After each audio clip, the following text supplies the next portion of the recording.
ஓம் சாய்ராம், ஜெய் சாய்ராம். எல்லாரும் நல்லா இருக்கணும், எல்லாருக்கும் நல்லதே நடக்கணும். அன்பு குழந்தையே, அற்புதமான இந்த வியாழன் நாளின் காலை வேளையிலேயே உனக்கு வரம் கொடுப்பதற்காக தான் இந்த சாயப்பா உன்னை தேடி வந்தேன். இன்னும் கொஞ்ச நேரத்திலேயே நீ முகமெல்லாம் மலர்ந்து பூரிப்படைஞ்சு சந்தோஷப்பட்டு எனக்கு நன்றி சொல்லக்கூடிய வகையில் ஒரு மிகப்பெரிய நல்ல விஷயம் நடக்க போகுது. அது நிச்சயமாக நீயே ஆச்சரியப்படக்கூடிய அளவில் உனக்கு அதிர்ஷ்டம் வந்து சேரக்கூடிய வகையில தான் இருக்க போகுது. நடக்க போற எல்லா விஷயங்களையும் பார்த்து இது எப்படி நடந்ததுன்னு நீயே ஆச்சரியப்படக்கூடிய வகையில உனக்கான எல்லா விஷயங்களையும் அழகா முடிச்சு தர போறேன். நீ நிச்சயமாக முகமலர்ந்து சந்தோஷப்பட்டு நன்றி சாயப்பா, நன்றி சாயப்பான்னு சொல்லக்கூடிய வகையில தான் எல்லா விஷயங்களுமே உனக்கு நல்லபடியாக நடக்க போகுது. இந்த உலகத்துல கஷ்டங்களும் நிரந்தரம் இல்லை, கஷ்டத்தை கொடுத்தவங்களும் நிரந்தரமா வாழ போறதில்ல. அப்படி நிரந்தரம் இல்லாத இந்த உலகத்துல உன்னுடைய காயங்களையும் கஷ்டங்களையும் மட்டும் நினைச்சு எதுக்காக கலங்கி போற? எல்லாமே சரியாகும், எல்லாமே உன்னை விட்டு கடந்து போயிடும். வேண்டாங்கிற விஷயங்களை விட்டு நீ வெளியே வந்துடு. அப்படி இல்லைனா உன்னை வேண்டாம்னு சொல்ற மனிதர்களா இருந்தாலும் சரி, உனக்கு பிடிக்காத விஷயங்களா இருந்தாலும் சரி, அது உன்னை இன்னும் இன்னும் மனசை கஷ்டப்படுத்திக்கிட்டு தானே இருக்கும். உன்னை ஒருத்தர் வேணாம்னு நினைக்கும் போதே அவங்கள விட்டு நீ ஒதுங்கலைனா அவங்க கொஞ்சம் கொஞ்சமா உன்னை அவமதிப்பார்கள். அப்புறம் உன்னை வெறுக்க ஆரம்பிப்பாங்க. கடைசியில நீ தப்பானவன்னு உனக்கு பட்டமே சூட்டி உன் மேல பழி போட்டுருவாங்க. யார் உன்னை வேணாம்னு நினைக்கிறதுக்கு முன்பாகவும் நீ ஒதுங்கி நின்னுடு. அதே போல எந்த விஷயம் உனக்கு பிடிக்கலையோ, எதை கேட்கவோ பேசவோ உனக்கு பிடிக்கலையோ, அந்த விஷயங்களையும் வேணாம்னு ஒதுக்கி வச்சிட்டீனா நீ எப்பவுமே நிம்மதியாக இருக்கலாம் அல்லவா? இந்த உலகத்துல எதையுமே இழக்காமல் இன்னொன்றை பெற்றுவிட முடியாது. ஒரு நல்ல விஷயம் நடக்கணும்னா கூட ஒரு கெட்ட விஷயம் உன் வாழ்க்கையை விட்டு போனாதானே முடியும். நான் என்ன சொல்றேன்னு உனக்கு நிச்சயமாக புரியும். இப்போது உன் வாழ்க்கையில இருக்கிற எல்லா கஷ்டங்களும் விலகி போய் உனக்கு இஷ்டமான நல்ல விஷயங்கள் கூடிய சீக்கிரம் நிச்சயமாக நடக்கும். நீ கவலைப்படவோ கலங்கவோ அவசியமே இல்லை என் செல்லவே. உள்ள வாங்குற மூச்சு வர முடியும். ஒரு காத்தை உள்ள இழுத்தினா இன்னொரு காத்தை மூச்சின் வழியாக வெளியேற்றினால் மட்டும்தான் உனக்குள்ள சுவாசிச்சு நீண்ட ஆயுளோட வாழ முடியும். நல்ல காத்தை எடுத்துக்கிட்டு கெட்ட காத்தை எப்படி வெளியிடுகிறாயோ, அதே போலவே நல்ல எண்ணங்களையும் நல்ல விஷயங்களையும் மனசுல நினைச்சுக்கிட்டு தேவையில்லாத கஷ்டத்தையும் கவலையையும் கொடுக்கக்கூடிய கெட்ட விஷயங்களை உன் மனசுல இருந்து வெளியே தூக்கி எறிஞ்சிரு. நீ நியாயமா இருக்க, நேர்மையா இருக்க, அன்பா பாசமா இருக்கும்போது, எனக்கு பிடிச்ச எல்லா குணங்களும் உனக்குள்ள இருக்கும்போது இந்த சாயப்பா உனக்கு எப்படி நல்லது செய்யாம விட்டுருவே நினைக்கிற? இப்போது நீ தனியாகவே போராடினாலும் கூட வெற்றி கிடைக்குமான்னு பயப்பட வேணாம். நிச்சயமா உனக்கான எல்லா காரியங்களையும் நான் வெற்றிகரமா முடிக்க தான் போறேன். இதையும் தாண்டி உன் மனசுக்குள்ள கவலைகளோ கஷ்டமோ வரும்போது நீ தான் அதை சரியாக கையாள வேண்டும். தோல்விகளே இல்லாத வெற்றி கதையை தோல்விகளே இல்லாம யாராவது ஜெயிச்சத நீ கண்ணால பார்த்திருக்கியா அல்லது காதால கேட்டிருக்கியா?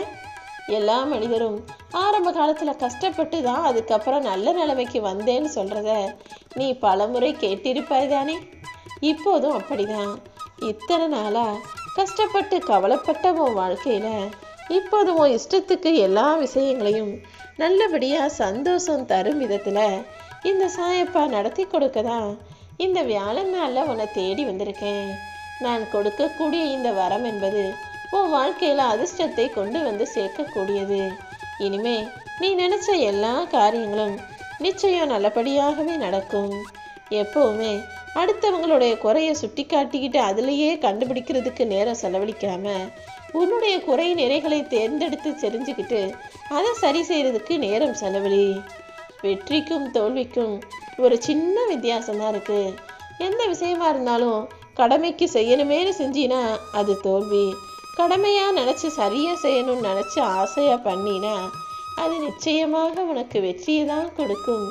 என் அன்பு பிள்ளையே, எப்போ நீ உன்னையே இன்னொருத்தரோட ஒப்பிட்டு பார்க்கறத நிறுத்துறியோ அப்போதே உன் வாழ்க்கையில வெற்றி பெற ஆரம்பிச்சிருவ. நீ நல்லா ஜெயிக்கணும், மற்றவங்களோட உயர்ந்த வாழ்க்கையை வாழணுன்ற எண்ணம் உனக்குள்ள இருந்ததுன்னா நான் சொல்ற விஷயங்களை கடந்து வந்துதான் ஆகணும். அதாவது நல்ல நிலைமைக்கு வருவதற்கு முன்பாக உன்னை ஒரு சிலர் ஏளனமா பேசுவாங்க, உனக்கு எதிராக பேசுவாங்க, உனக்கு உரிய மரியாதையை தராம அவமரியாதை கூட செய்வாங்க. இப்படி ஏளனம் எதிர்ப்பு எல்லாத்தையும் தாண்டி உனக்கான அங்கீகாரத்தை பெறக்கூடிய அளவுக்கு உன்னுடைய செயல்கள் மிக சிறப்பாகவும் சரியாகவும் இருக்கும்படி பார்த்துக்கோ. எப்பவுமே உனக்குள்ள பொறாமைன்ற எண்ணமே வரக்கூடாது. இதுவரைக்கும் நீ செய்யாத மகத்தான காரியங்களை எல்லாம் இப்போ செஞ்சு வெற்றி வாகை சூடுவதற்கு இந்த சாயப்பா உனக்கு துணையாக இருப்பேன் என்று சொல்லவே.